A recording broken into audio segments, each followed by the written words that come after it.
Akıllı insan, düşük ahlaklı, diyaneti zayıf insanlardan hem kendisini hem de yakınlarını korumalıdır. Mümkün mertebe onlarla mesafeli kalmalıdır. Çünkü kişi kiminle ülfet ederse onun hali ve ahlakı kolaylıkla kendisine inikas eder. Kulu marifetullah'a ulaştıracak özler, yani tohumlar vücut toprağında hazır beklemektedir.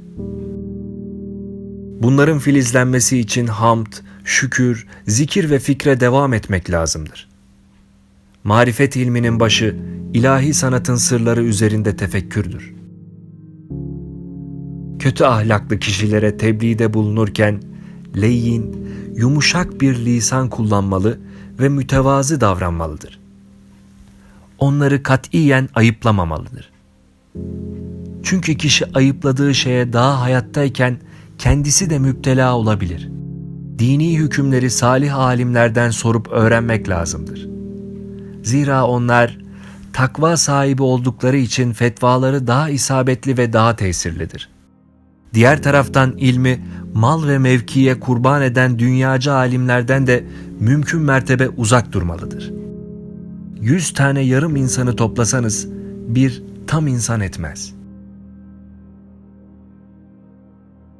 İnsan maneviyat yoluna girdikçe şevki, aşkı artar. Ona hiçbir şey ağır gelmez. İbadet etmek, haramlardan kaçmak hepsi zevk haline gelir. Musibetlere tahammül, kaza kader bahsine icabet kolay hale gelir. İsteklisine ve gayretli olana maneviyat yolunu engelleyecek hiçbir şey yoktur. Müslüman, temkinli ve tedbirli olacak ama asla korkak olmayacak. Farzlardan sonra en mühim ibadet, müminlerin gönüllerini almaktır. Şunu iyi bilmelidir ki, asıl keramet, riyadan uzak kalarak ve kullardan hiç karşılık beklemeden, tam bir ihlas ve teslimiyet üzere son nefesimize kadar Cenab-ı Hakk'a karşı kulluk vazifemizi ifa etmektir. Yani esas keramet, istikamettir. Kul, her varlığın yegane sahibinin Cenab-ı Hak olduğunu tam idrak ederse, İnsanların ne mevkide olurlarsa olsunlar birer aciz zavallılar zümresi olduğunu ve ellerinde mahdut bir salahiyetten başka bir kuvvetleri olmadığını anlar. En yakınlarına, hatta çoluk çocuğuna dahi bel bağlamaz. Malına ve makamına güvenmez. Her şeyin Hak Celle ve Ala'nın yardımı ile tecelli ettiğini bilir. Yaratanına karşı bilgisi, bağlılığı, sevgisi, teslimiyet ve tevekkülü artar. Yaratılmışlardan hiçbir şey beklemez hale gelir. Kainatta canlı cansız, kürelerden zerrelere kadar bütün mahlukatı tefekkür ettiğimizde her şeyin muntazam bir şekilde yaşadığını ve seyrettiğini müşahede ederiz. Bu saltanat-ı ilahiye karşısında eşrefi mahlukat olan insanoğlu dağınık, saatsiz, nizamsız olmayıp her işini vaktinde, saatinde icra etmelidir.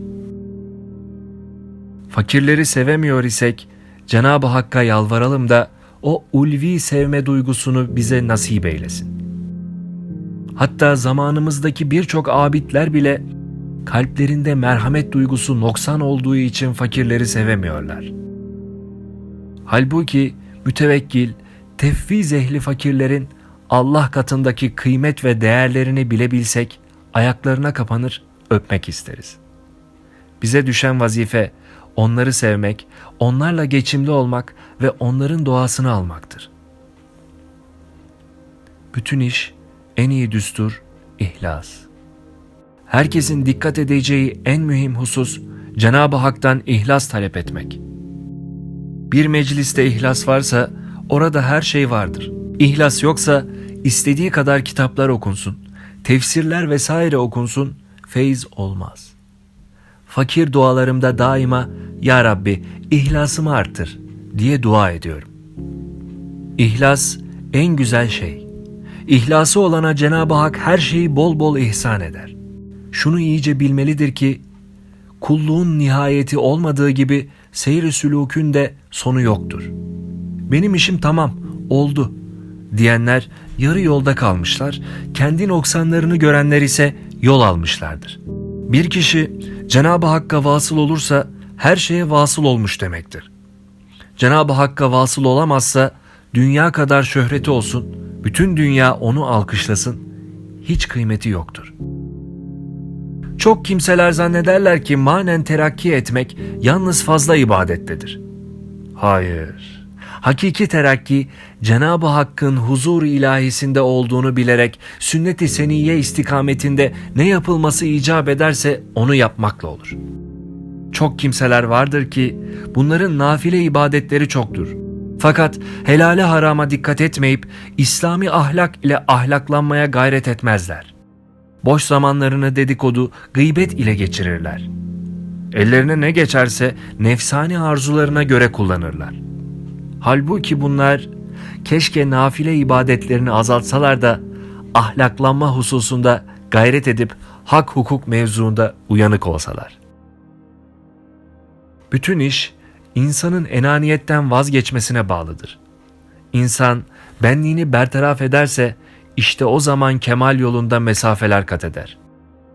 Zahiren ne kadar kolay halbuki. Ama bir o kadar da zor benlikten geçmek.